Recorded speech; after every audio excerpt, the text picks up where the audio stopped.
olasınız. Allah qısa qarıyasınız. Oğlu, qızlı olasınız. Yəni, ailələr razı olmadı. Öz başımızdan ailə qurduq. Mən gələndən sonra tanıdım ki, yoldaşım qumarla məşğuldur, çox döyürdü. Döyməyin səbəbləri o idi ki, məsələn, artıq pul qazana bilmirdim. Sən anan pul getsin, atan pul getirsin. Onlar da gətirirdilər. Bir dəfə, 2 dəfə, artıq bir 10 dəfə. Mən 7 ildir də artıq. 7 ildə çox, artıq ona qumar borcları həddindən artıq çoxaldı. Evlərimiz satıldı. 2 qız uşağım var, az yaşlı. Sonra qərar gəldi ki, yəni konkret, yəni onu hədəliyirlər, ya özünü öldürməlisən, ya pulu ödəməlisən, ya da ailən gedəcək.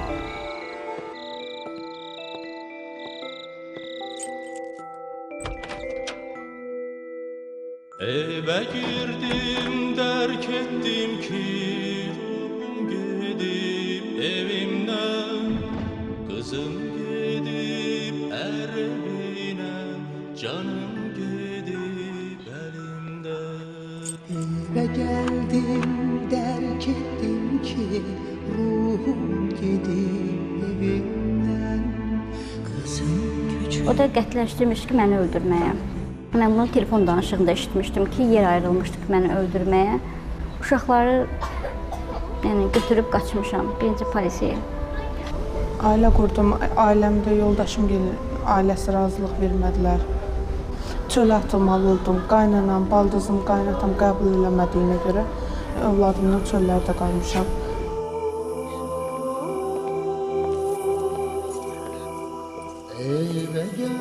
Azərbaycan vaxtıykən boşanma problemi olmayan bir ölkə kimi Sovetdə nümunə idi. Lakin bugün Azərbaycanda baş verən problemlər artıq heç kəsə nümunə ola bilməz. Nədən?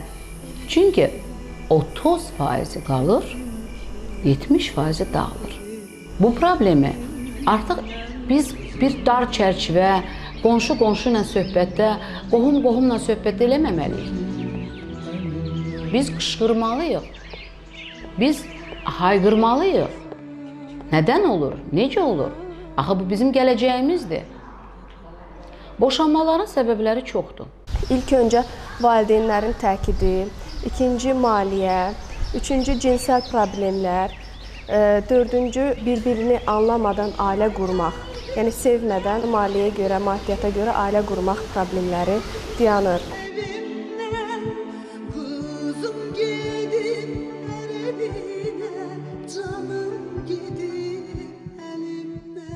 Ən çox valideynlər, məsəl üçün, oğlu yetkinlik yaşına çatır, qızı yetkinlik yaşına çatır və qohumluq əlaqələrini bərpa etmək istəyirlər. Valideynə görə evlənirsən, evlənmişik, ona görə belə problemlər yaranır. Amma səbəbləri, əsas vacib səbəblərdən ikisi, ən vacibləri savadın, təhsilin olmağıdır, bir də ki, vaxtında evlənmək.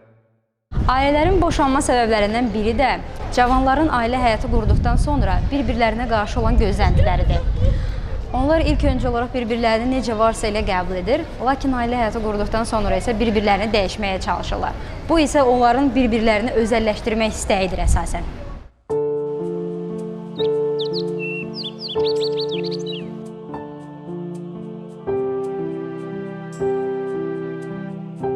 Var boşanma səbəbləri ehtiyac üstündə.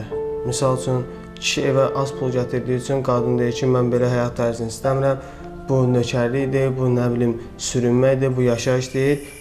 Qadın əvvəl sevdiyi insandan diqqət görür, sevgi görür, nəvaziş görür. Ailə qurduqdan sonra isə bu xarakter, bu xüsusiyyətlər azalmağa başlayır və qadın-kişi arasındakı soyuq münasibətlər yaranmağa başlayır.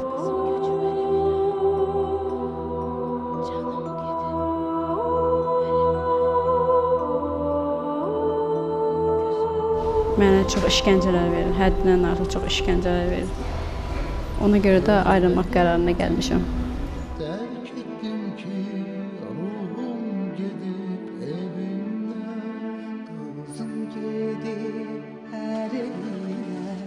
Ərarlar bir-birini başa düşmür. Mənim rəhmətli yoldaşım qayıdır, deyir ki, arvad bir dəfə kişi, bir dəfə evlənər.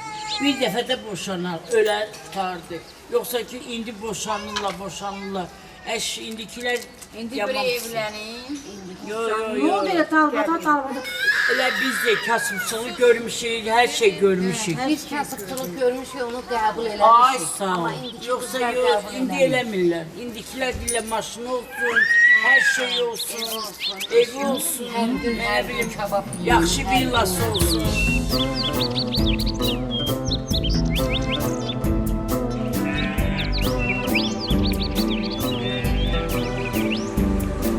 Geçmişte bir Ağsaqqal İnstitutu vardı. Elçiliğe gidende kızın ata-anasından daha önce kendi mahallenin bir Ağsaqqalı giderdi. Geleceği ailenin bünövrəsi Ağsaqqalın garantiyasından kurulurdu, devam edirdi. Bir ona göre kız taraf illərlə belki de ömrü boyu o ailenin yaşaması için, o ailenin devam edilmesi için çalışardılar. Tek ki o Ağsaqqalın yüzüne söz gelmesin, o Ağsaqqala bir söz deyilmesin. Birden Ağsaqqala o söz çatar, birden Ağsaqqal bilər. Böyle bir şey vardı. Şimdi o institut yoktu. O institut artık Sovet döneminde təxminən 70-ci illərin ortalarında o institut ləğv olundu. O da həmin illərdən başlayaraq kəndlərdə normal icmanın qəbul etdiyi ağsaqqalların yerinə məmurların irəli gəlməsi başladı. Normal ağsaqqallar, icma ağsaqqallara artıq geridə qaldı.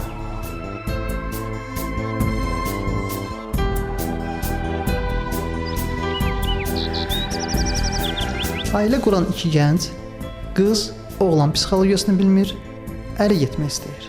Oğlan isə qızın psixologiyasını bilmir, ailə qurmaq istəyir. Və təsəvvür edin, bunların heç biri uşaq psixologiyasını bilmir. Görün onda nələr baş verir və digər tərəfdən hələ də anlamaq istəmirlər ki, biz həm ruhun daşıyıq, həm də fiziki bədəni. Belə isə heç bir problem olmamaq üçün tibb elmini elə uşaq dövründən başlamaq lazımdır öyrənməyə. Ruhumuz isə sözlə, yəni psixologiya ilə işləyir. Demək ki, hər bir kəsə insindən, cinsindən, millətindən asılı olmayaraq bu iki şeyi mütləq bilmək lazımdır. Tibb elmini və psixologiya elmini. Qabaq Sovet dövründə nigahlar boşananda yazırlar. Rusca bir söz var idi, psixologическая несовместимость, yəni psixoloji durumumuz üst-üstə gəlmir.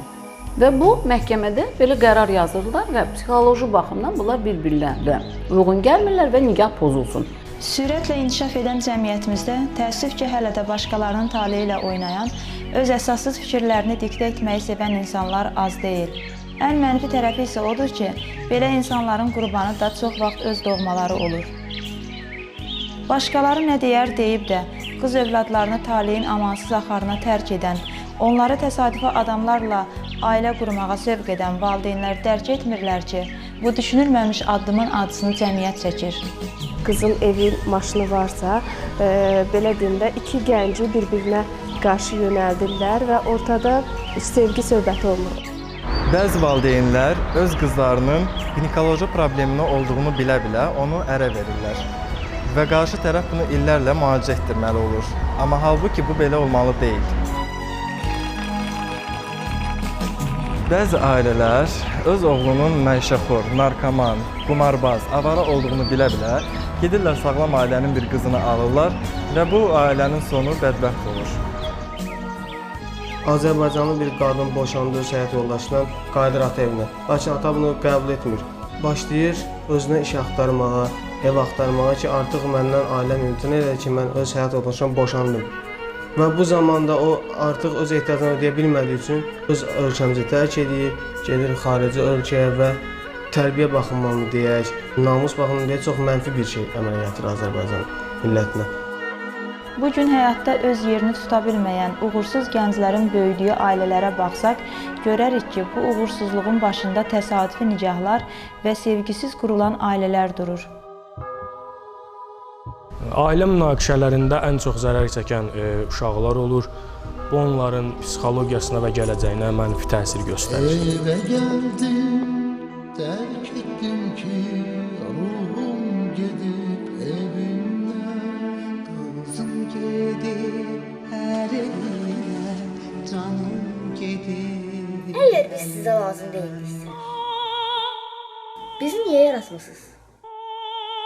Ana, ata, siz məni döndə, mən qaçıb getmək istəyirəm.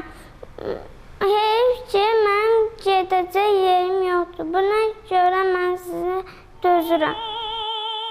Keçmişdə pəçəhlar kiməsə qız verib ya qız alanda çalışırdılar ki, həm sülh müqaviləsini bağlasınlar, yaxud da ki, müəyyən əlverişli bir situasiyanı, şəraiti əldə etsinlər, torpaqları mı, mülkü mü və s. mi?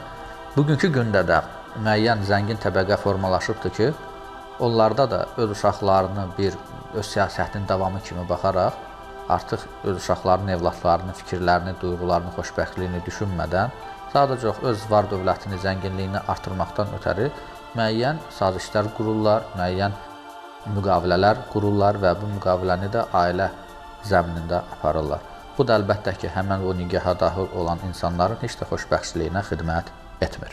Və əgər bugün boşanmalar çoxdursa, birinci biz böyüklər özümüzdə soruşmalıyıq. Əcəba, harda, nə zaman, nəyi düz eləməmişik? Bugünkü dövrdə cəmiyyətimizdə uşaqların məsuliyyətsiz, etinasız və bir çox şeylərə laqeydsiz yanaşmaqlarının əsas köklü səbəblərindən biri onların uşaq yaşlarından şəxsiyyət kimi böyüməməkləridir. Yəni, valideynləri onların sözlərini, onların şəxsiyyətini dəyər vermədiklərindəndir.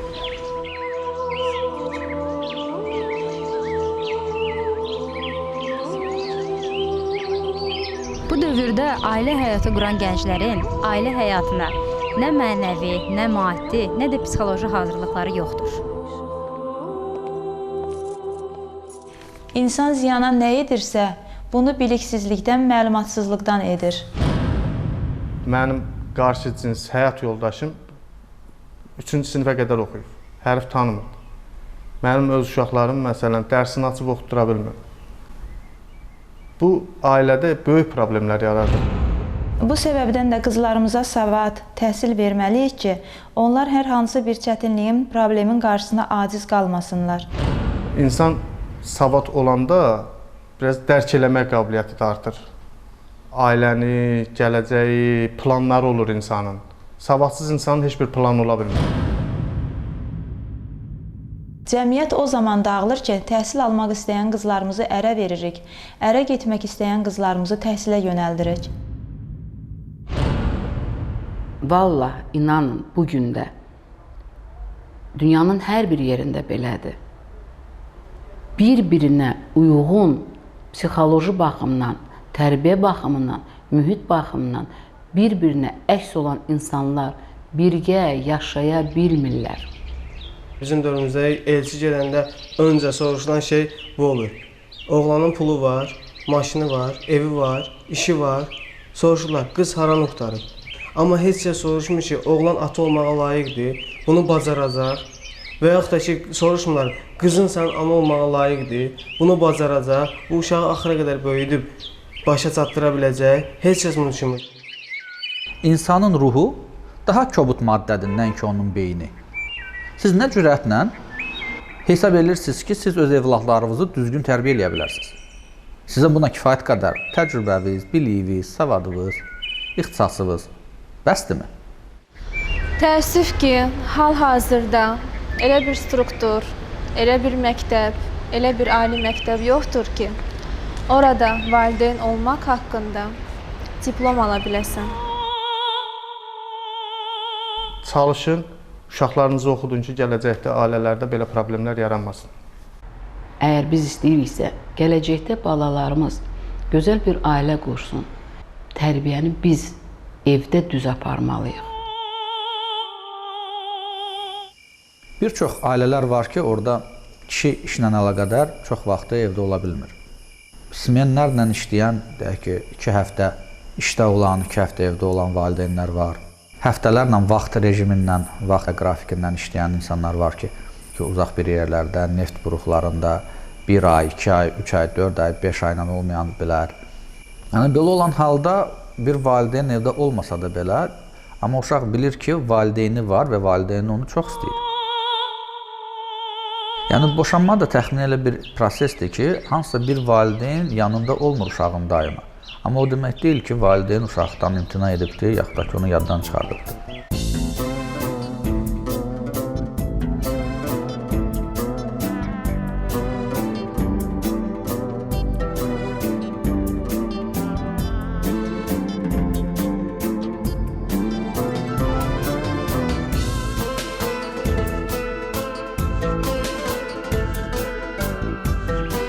Çox vaxtı məhkəmələr az yaşlı uşaqları anaların yanında saxlayır. Ona görə belə bir proses atalara məxsus olur ki, atalar həftədə bir dəfə altıbadlar uşaqlarını görürlər, görüşürlər və vaxt keçirirlər.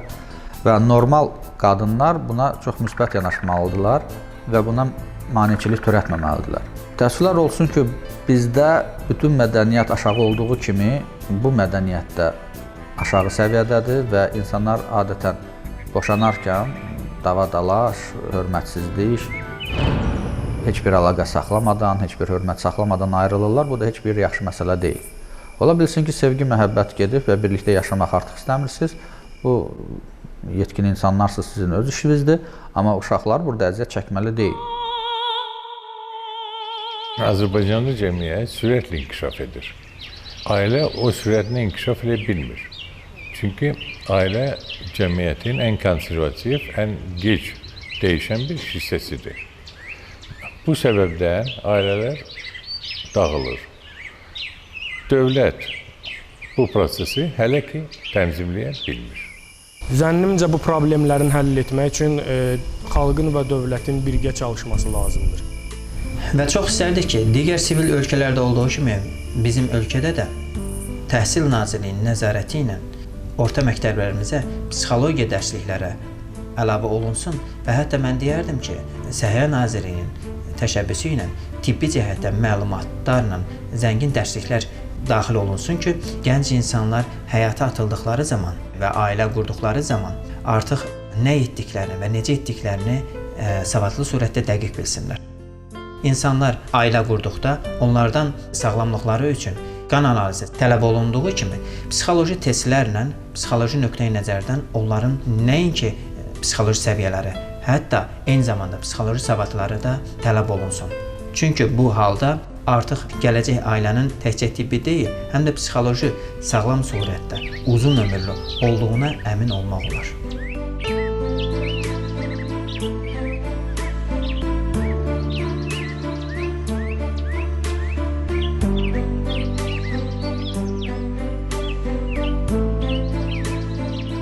İnsan bioloji varlıqdır, insan psixoloji varlıqdır və insan ruhi varlıqdır. Hər bir aspektin öz ehtiyacları var.